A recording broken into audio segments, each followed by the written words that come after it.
Today I'm going to be speaking to you guys about gorillas, and pretty much I came across, actually interested in learning about gorillas because I went to San Diego Zoo and they were the only animals that were really actually interesting to look at. Let's see. Okay, published in the Environmental magazine by Dr. Francine Pattern. She actually has a Department of Conservation for gorillas in Kauai. That's in the Kauai Islands. It's about 75 acres big, and then she contains about, I think it was 56 gorillas.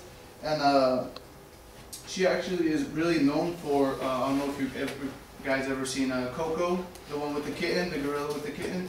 That's the only gorilla that knows sign language. There's actually two. There was one named Michael, but it passed away in the year 2000. She was also learning. She learned about 250 words. And then Coco now is she's a 280-pound female gorilla, and she knows about 800 words. So that's pretty impressive for a gorilla. All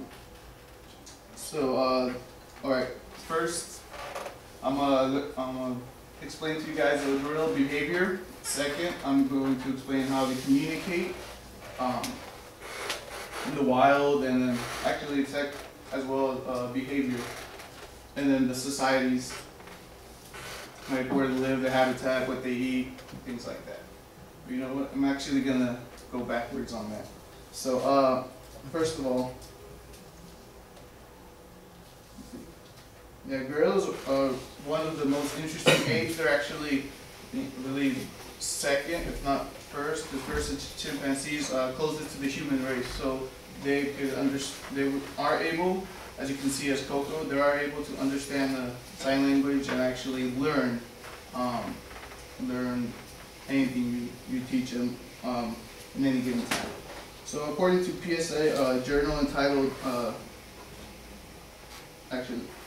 go into my first topic, which is gorilla society, the habitat. This is actually a monkey because it has a tail, it's not really a gorilla. Notice that. So according to the PCA journal entitled Giants of Wanda Mountain Gorillas, only found in Central Africa, and there's only 600 of them left. They're in a volcano called Virunga. There's only 600 of them left because this volcano has been really active in the past century, so they have died out or got killed in volcano eruptions and things like that. For the other kind of gorilla, which is a lowland gorilla, there's about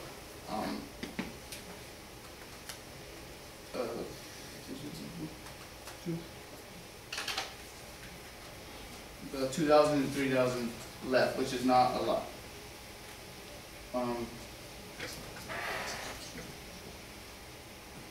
Okay. And actually, a lot of people, I don't know if you've seen the movie Congo, where those gorillas are really mean and they go into the mountain and things like that. That's actually not true at all. They're usually protecting most of the time their family, and if someone goes in the wild or in the jungle or the forest,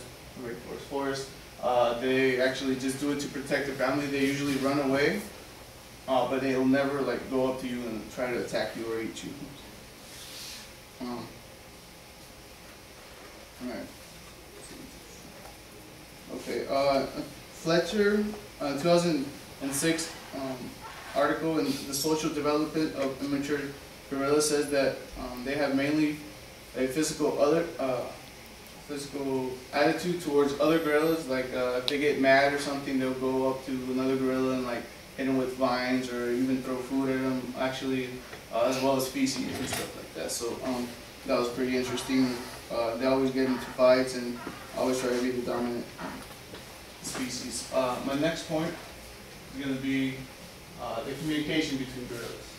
The mating call and the body language.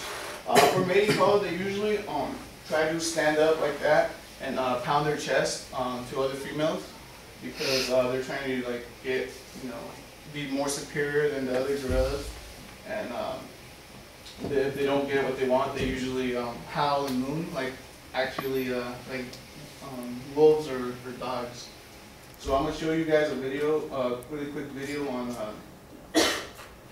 Coco, which is that gorilla I was talking to you about, and then see her reactions to what her feelings like, kind of like what human feelings and stuff like that. So.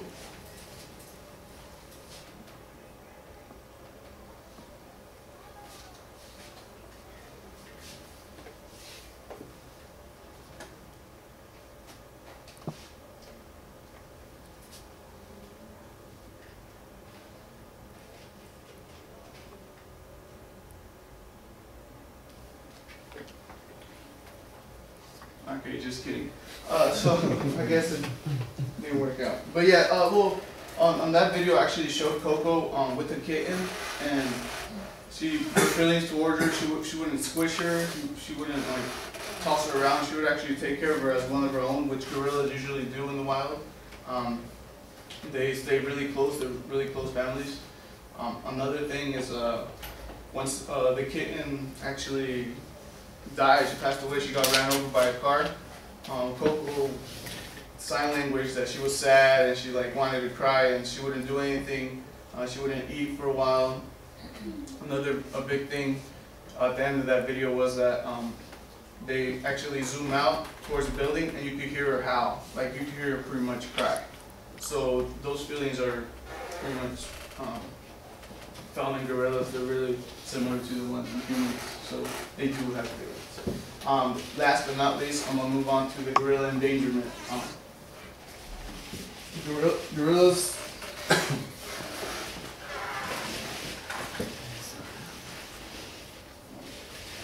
according to Hopkins, an article entitled "Gorillas on the Mist" in Nature magazine, gorillas have really decreased in big downfall in the past 20 years. Now down to 8,000 to 5,000 in existence. Another big reason is bushmeat. Bushmeat is pretty much hunters going out and hunting gorillas down for their meat. So and rarely fur, but it's usually for their meat. And they also do live animal trade for like zoos, circuses, and just pretty much bushmeat as well. So in conclusion, I would like to pretty much summarize what I talked about was like, their habitat, which they live in the forest, they eat fruit, they're just really passive animals, they're not really fighting at all. Also, like the communication, they're not they're not very different from humans. It's just that they're more physical instead of like pretty much talking, of course. So and last but not least, pretty much their endangerment. They usually die by like soldiers going to the jungle, like guerrilla unions, as well as mines in there. So that would be all. And after this speech, I would highly recommend looking at that Coco video. It's pretty interesting. All right, thank you.